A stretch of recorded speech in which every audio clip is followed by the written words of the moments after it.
ఈ రోజే సబ్స్క్రైబ్ చేయండి, మీ ఫేవరెట్ షోస్ చూడండి. ఏమైందమ్మా? బాగా ఎండగా ఉంది కదే, కొంచెం కళ్ళు తిరిగి పడిపోతుంటే ఈ అమ్మాయి వచ్చి కాపాడింది.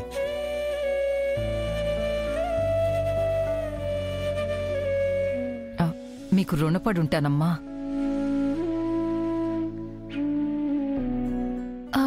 మీకిప్పుడు పర్వాలేదా? పర్వాలేదమ్మా. ఈ పక్కనే హాస్పిటల్ ఉంది, తీసుకువెళ్ళనా? హాస్పిటల్కి వెళ్ళి చెక్ చేయించుకునే వచ్చావమ్మా. డాక్టర్ ఏం చెప్పారు? వెంటనే ఏం చెప్పరు కదమ్మా, టెస్టులు చేశారు. రేపు రిపోర్ట్స్ వచ్చాక డాక్టర్ని కలవమన్నారమ్మా.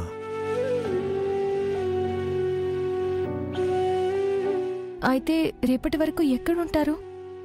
ఎక్కడో చోట ఏదో ఒక హోటల్లో ఉంటామమ్మా. అవునమ్మా, ఇంతకీ నీ పేరేంటి?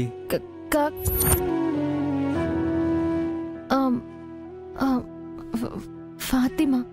ఏం లేదమ్మా, ఇంతకుముందు ఒక అమ్మాయి నీలానే వచ్చి నన్ను బాగా చూసుకుని భోజనం కూడా పెట్టిందమ్మా.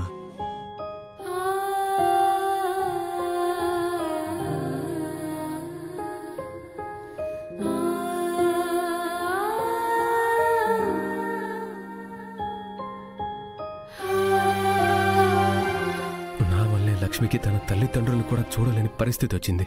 అమ్మా, నువ్వేం చేస్తుంటావు? చదువుకుంటున్నావా లేకపోతే ఉద్యోగం చేస్తున్నావా అమ్మా?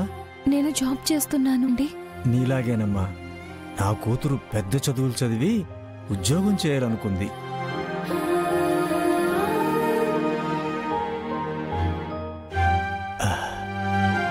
కానీ ఏం చేస్తామమ్మా, మంచి సంబంధం వచ్చేసరికి పెళ్లి చేసి అమెరికా పంపించేశాం.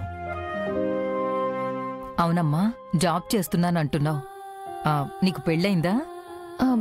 అయిందమ్మా. నా కూతురు అల్లుడు అమెరికా నుంచి వచ్చేస్తే ఇలానే సిటీలో ఉండి మా అల్లుడు గారిని ఒప్పించి నీలానే ఉద్యోగానికి వెళ్ళేదమ్మా. మీ కూతురు ఉద్యోగానికి వెళ్తుంది నాన్న. మీ కళ్ళ ముందే ఉన్నాను, కానీ నేను మీ కూతుర్ని అని చెప్పలేని దుస్థితిలో ఉన్నాను. మావయ్య, కొడుకుల్లేని మీకు అల్లుడే కొడుగ్గా మారి మీ అవసరాలు చూసుకోవాలి. కానీ నేను,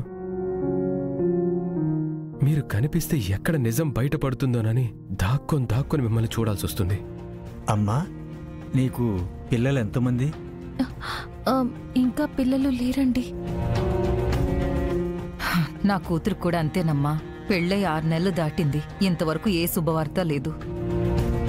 నువ్వు ఉండవే. అమ్మా, మీకు పెళ్ళెప్పుడైందో నాకు తెలియదు, కానీ త్వరగా పిల్లల్ని ప్లాన్ చేసుకోండమ్మా. మీకు పిల్లలు కలగాలని మీ తల్లిదండ్రులు చాలా ఆశ పెట్టుకుని ఉంటారు.